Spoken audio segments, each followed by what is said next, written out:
क्या हो रहा है हमारे देश में? इतने पेपर लीक्स, आए दिन इतने पेपर लीक्स हो रहे हैं। इतने तो एक बच्चे का डायपर भी लीक नहीं होता जितने पेपर लीक हो रहे हैं। मतलब हद हो चुकी है। हमारे देश में अब ये पेपर लीक कोई एक्सीडेंट नहीं रहा, बल्कि एक ऐसा परमानेंट सिस्टम बन चुका है जो हर 2 महीनों में युवाओं के सपनों का कत्ल करने आ जाता है। नीट का मामला अभी शांत भी नहीं हुआ था कि आज सुबह सुबह महाराष्ट्र के 6 लाख से ज्यादा छात्रों के पैरों तले जमीन खिसक गई। वो छात्र जो रात रात भर जग कर आखिरी मोमेंट का रिवीजन करके परीक्षा सेंटर के लिए घर से निकलने वाले थे, उन्हें रास्ते में पता चलता है कि बाबू, आपका पेपर तो रात में ही ₹1.5 के भाव बिक चुका है।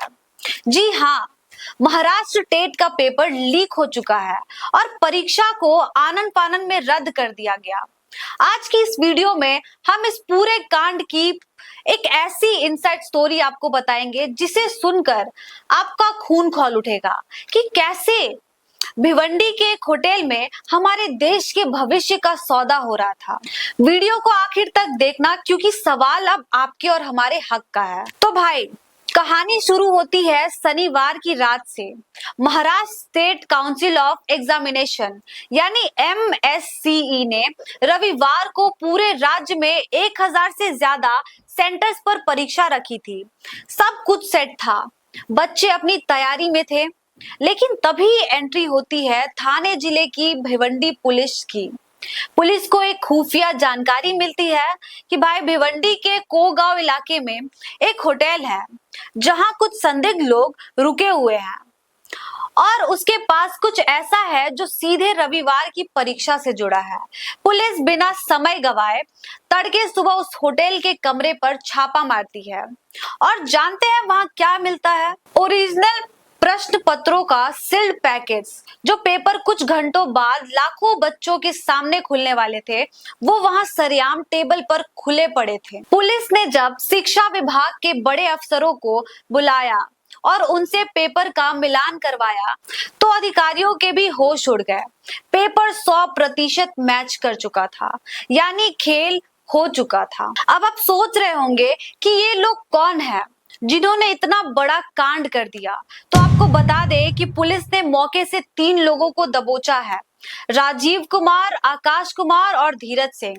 और ट्विस्ट सुनिए, ये तीनों कोई महाराष्ट्र के लोकल लोग नहीं है। इनका कनेक्शन बिहार, हरियाणा और दिल्ली से बताया जा रहा है। यानी ये कोई छोटा मोटा गैंग नहीं है, ये एक पूरा इंटर स्टेट सिंडिकेट यानी अंतर राज्यीय गिरोह है जो एक राज्य से दूसरे राज्य घूम घूम कर पेपर्स का ठेका लेता है। पुलिस के मुताबिक इस गैंग ने इस पूरे पेपर का सौदा 1.5 करोड़ रुपए में तय किया था। वो तो शुक्र है कि पुलिस की मुस्तैदी का सौदा पूरा होने और पेपर मार्केट में और ज्यादा फैलने से पहले ही इन्हें दबोच लिया गया। मामले की गंभीरता को देखते हुए सरकार ने तुरंत एक SIT यानी स्पेशल इन्वेस्टिगेशन टीम बना दी, जो अब पूरे इस रैकेट के आकाओं को ढूंढने में लगी है। पर यार, एक बात बताओ, ये SIT की जांच, ये गिरफ्तारियां, इन सब के बीच उन छात्रों का क्या जो पिछले 2 साल से एक अदद सरकारी नौकरी की उम्मीद में अपनी जवानी खपा रहे हैं? एक छात्र जब परीक्षा देने घर से निकलता है तो वो सिर्फ अकेला नहीं जाता, उसके साथ साथ उसके माँ बाप की खून पसीने की कमाई भी जाती है। कई बच्चे ऐसे भी हैं जो गांव से कर्ज लेकर बसों और ट्रेनों के धक्के खाकर स्टेशनों पर सोकर सेंटर्स तक पहुंचते हैं और सेंटर पर पहुंचकर जब उन्हें यह कागज का टुकड़ा थमा दिया जाता है कि परीक्षा स्थगित हो गई है, तो सोचिए उस युवा पर क्या गुजरती होगी। क्या उसकी मेहनत, उसका समय और उसका मानसिक तनाव वापस लाया जा सकता है? नेताओं के बयान आ रहे हैं, विपक्ष सरकार को घेर रहा है, सरकार कह रही है कि हम सख्त कार्रवाई करेंगे। लेकिन भाई, ये सख्त कार्रवाई पेपर लीक होने से पहले क्यों नहीं होती? हमारा सिस्टम इतना खोखला क्यों है?